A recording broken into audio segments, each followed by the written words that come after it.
For most of human history, if your fire went out, you might not have known how to make another one, and that single failure could kill your entire group within days. It sounds impossible today. Fire is a lighter, a match, a button. For early humans, fire was something you kept alive, not something you made on demand. For an enormous stretch of human history, our ancestors couldn't reliably start fire from nothing. They could only carry it, protect it, and hope. So what actually happened when that fire finally went out? The answer reveals something researchers only recently began taking seriously. Fire loss wasn't rare. It may have happened constantly. Let's start with what fire actually meant to early humans, because losing it meant losing almost everything at once. Fire meant warmth through freezing nights. It meant cooked food, easier digestion, and far more usable energy from every meal. It meant protection from nocturnal predators that avoided flame instinctively. It meant light pushing back the darkness.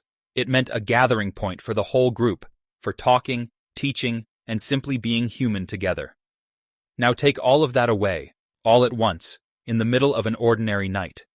For most of the Paleolithic, humans almost certainly couldn't strike a spark or create fire from friction reliably.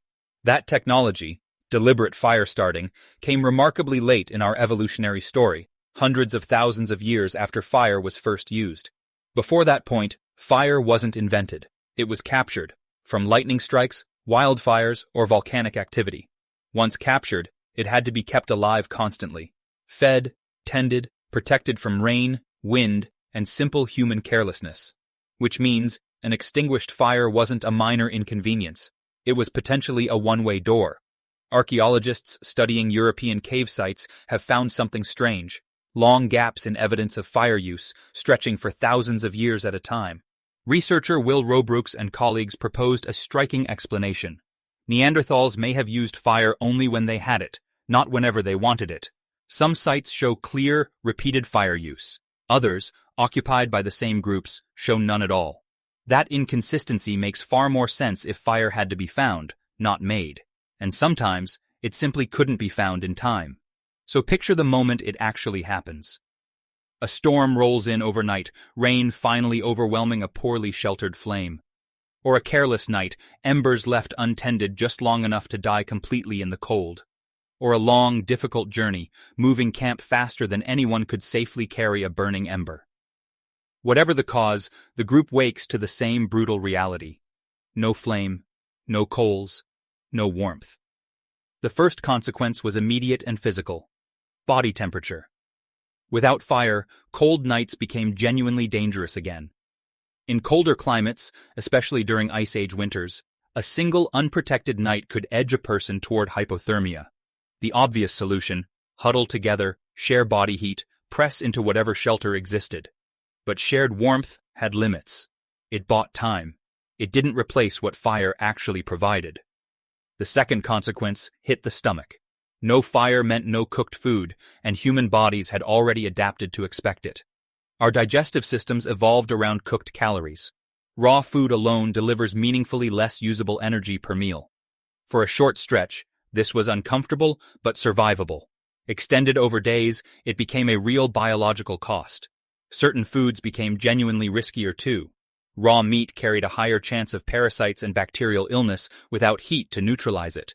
Some tough or fibrous plants that fire normally broke down became far harder to digest or simply inedible. The third consequence arrived after sunset, and it was arguably the most dangerous of all. Darkness returned to full strength. Fire had been keeping most large predators at a distance for generations. Without it, that boundary simply vanished. Nocturnal hunters that had learned to avoid fire-lit camps suddenly faced no deterrent at all. Groups without fire likely doubled down on older defenses: tighter sleeping clusters, more vigilant watch, safer elevated locations. Some may have retreated to trees again, echoing far older survival strategies from before fire was ever reliable. This is where the story gets genuinely interesting, because fire loss may have shaped human behavior in lasting ways. Without the ability to make fire, the only real solution was finding it again, somewhere else, from someone else, or from nature itself. Smoke on the horizon meant something. A distant wildfire wasn't just danger, it was potential salvation. Groups may have deliberately traveled toward smoke plumes, collecting smoldering branches to carry carefully back home. This wasn't a casual errand. Approaching an active wildfire was genuinely dangerous, requiring real courage and careful timing. But the alternative, permanent cold, raw food, and constant predator exposure, made that risk worth taking. Lightning strikes offered another opportunity. A single tree ignited by a storm could become a lifeline for an entire group. Volcanic activity, rare but real in some regions, could provide another unexpected source of usable flame. And then there was the most socially significant option of all: other humans. If a neighboring group still had fire, approaching them, even cautiously, may have been worth the risk of contact. Some researchers believe this kind of necessity may have encouraged early cooperation and exchange between separate groups. Fire itself may have functioned as an early form of currency, something valuable enough to trade for, share, or even fight over. A group with abundant fire had genuine leverage over one that had lost it entirely. This power imbalance may have shaped alliances, obligations, and even conflict between early human communities. Receiving fire from another group likely came with expectations: future cooperation, shared resources, or reciprocal favors. In this light, fire wasn't just a survival tool. It was quietly becoming a social and political one too. Eventually, something changed the entire equation. Humans learned to make fire deliberately, on demand. Two main methods emerged: friction, using a spinning wooden drill to generate heat, and percussion, striking certain stones together. Evidence from sites like Kesem Cave in Israel suggests dedicated, repeated fire use becoming common by roughly 300 to 400,000 years ago. This shift changed everything. Fire loss stopped being a potential catastrophe and became simply an inconvenience. If your fire died overnight, you no longer needed to find someone else's. You could simply make your own again. This single capability may have reduced dependence on neighboring groups and reshaped social pressures that had built up around fire scarcity. It also meant groups could finally move more freely without the constant burden of physically transporting a living flame. Before this technology existed, moving camp with fire was its own delicate operation entirely.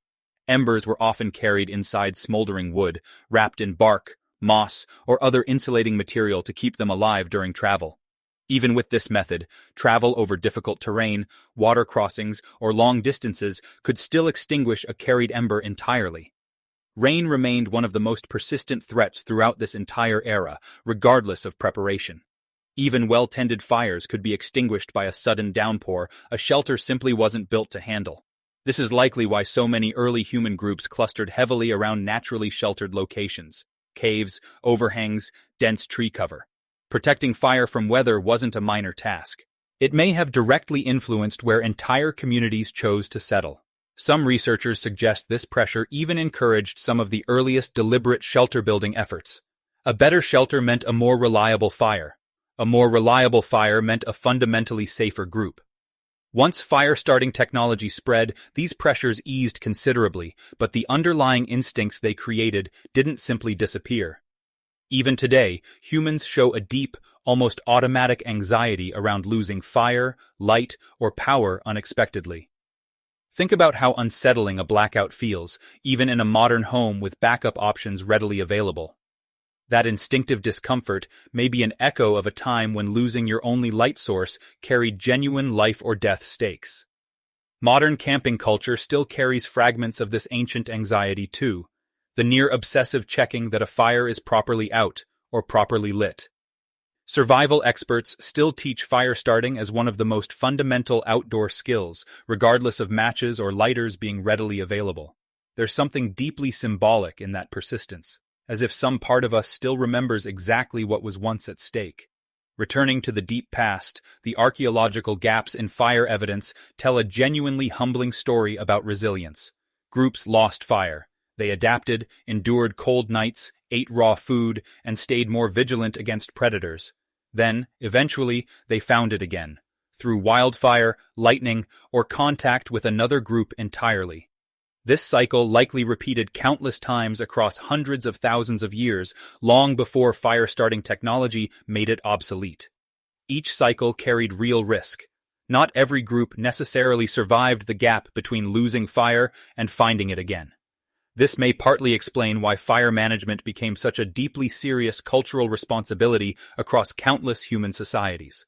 In many later cultures, keeping a sacred or communal fire burning continuously became an important, formalized role.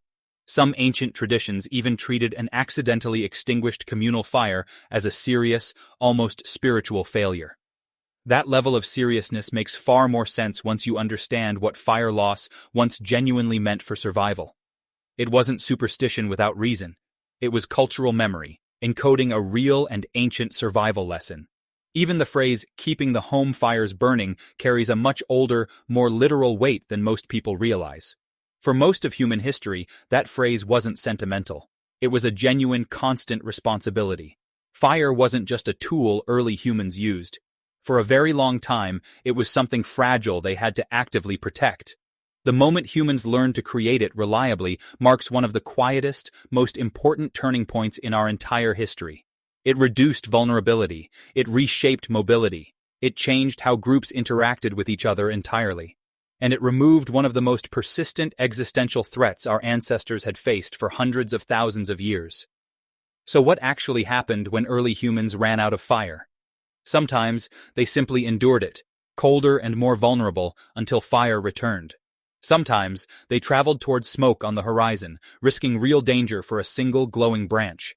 Sometimes they approached strangers, trading trust and resources for something as simple as a borrowed flame. And eventually, they stopped needing luck entirely, learning to conjure fire from nothing but wood, stone, and patience. That single breakthrough quietly reshaped human survival, mobility, and even the earliest forms of cooperation between groups. The fear of losing fire never fully disappeared, though. It simply moved quietly into the background of who we are. It's there in your discomfort during a blackout, in the relief of finally lighting a stubborn campfire, in the quiet ritual of a lit candle. Fire was never just warmth or light to your ancestors. It was survival itself, fragile and irreplaceable, and somewhere deep inside you, that memory never fully went out.